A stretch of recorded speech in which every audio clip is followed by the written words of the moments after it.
je crois que le terme exact qui me définit va vous paraître un peu bizarre. C'est technicien de surface, nettoyeur de surface en fait. Parce que on vit dans des espaces qui sont minés de l'intérieur, qui sont pourris de l'intérieur. Certainement parce qu'il y a des histoires anciennes qu'on porte avec soi et par rapport auxquelles on cherche des réponses. En ce qui me concerne, c'est l'épisode le plus long qu'on ait jamais vécu chez moi, dans mon pays, c'est l'épisode colonial.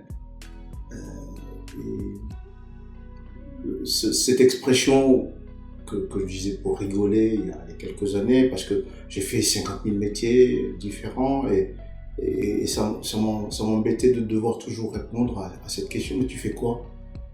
Et que j'arrivais pas à répondre, donc je répondais une boutade. Je suis technicien de surface. Et ça intriguait, on pouvait chercher longtemps. Et en fait, je me rends compte qu'en 2022, c'est la même expression qui me correspond le plus, à savoir que c'est cette chose qui est liée à l'histoire coloniale, qui est liée à mon histoire, après laquelle on court pour s'en débarrasser, hein, pour faire un travail pas d'effacement, mais de réinterrogation, afin d'éviter que ça se poursuive par la suite. J'ai pas trouvé de réponse jusqu'à maintenant. À chaque fois, je me dis, ça c'est le dernier truc que je vis, la dernière expérience. Après, je pourrais parler d'autre chose. Et à chaque fois, ça recommence. Il faut trouver une autre manière de le dire parce que toutes les autres manières qu'on a essayées avant, ça ne fonctionne pas. Et donc voilà, je suis technicien de surface en 2022. Avec tout le mépris qui va avec ce travail-là, qui est pas évident à faire, parce que se lever, prendre le balai, passer la serpillière, c'est pas toujours fameux ni glorieux. Voilà, donc oui, je suis technicien de surface. C'est pas, oui, je vois rien d'autre à part cette expression-là.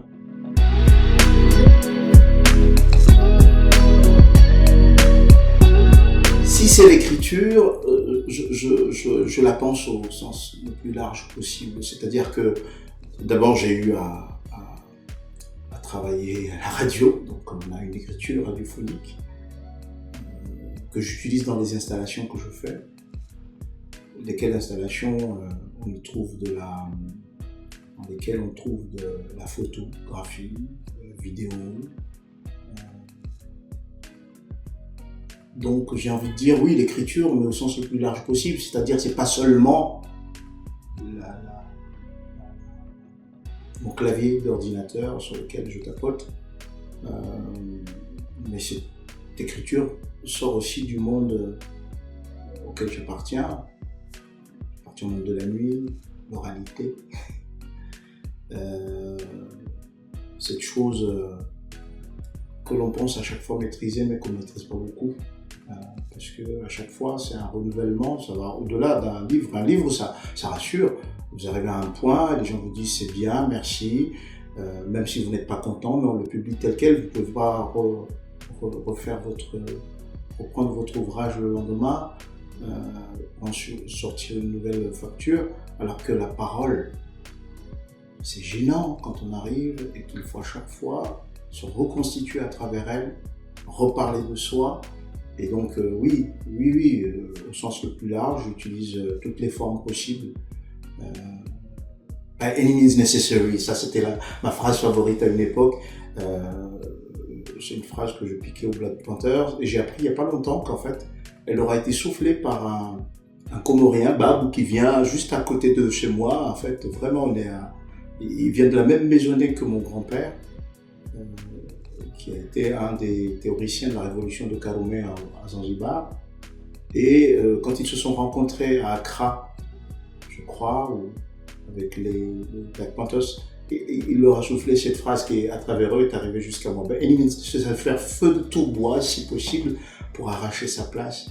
Et pas contre, mais parce qu'on a autre chose à se raconter dans ce monde que de ressasser les mêmes choses. Mais bon, moi j'appartiens à ceux qui doivent les ressasser, les réinterroger, pour permettre à d'autres de ne plus avoir à les ressasser.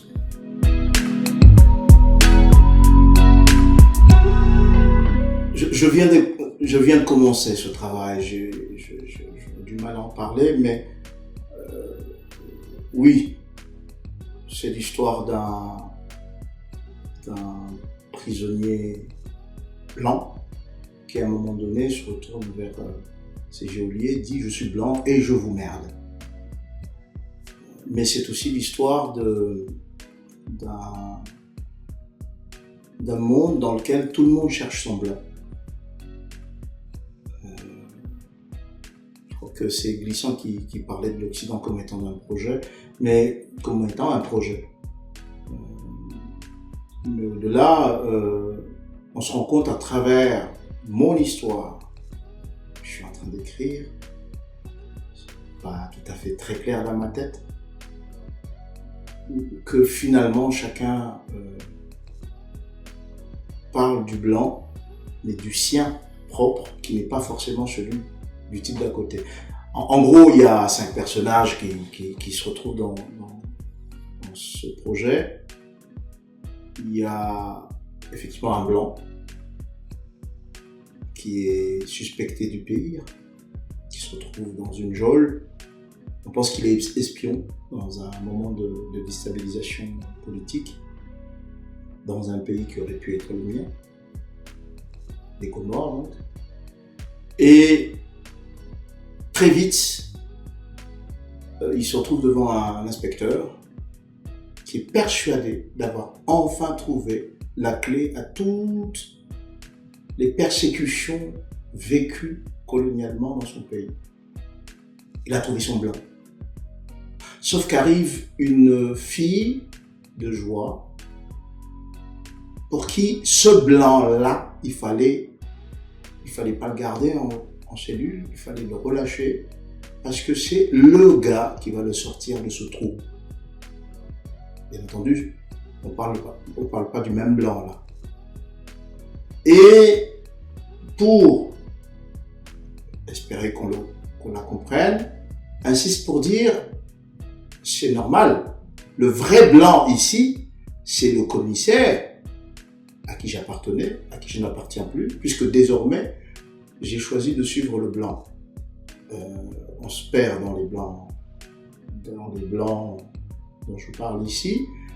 Il dit que son commissaire, qui est noir, est plus blanc que le blanc qui est en cellule.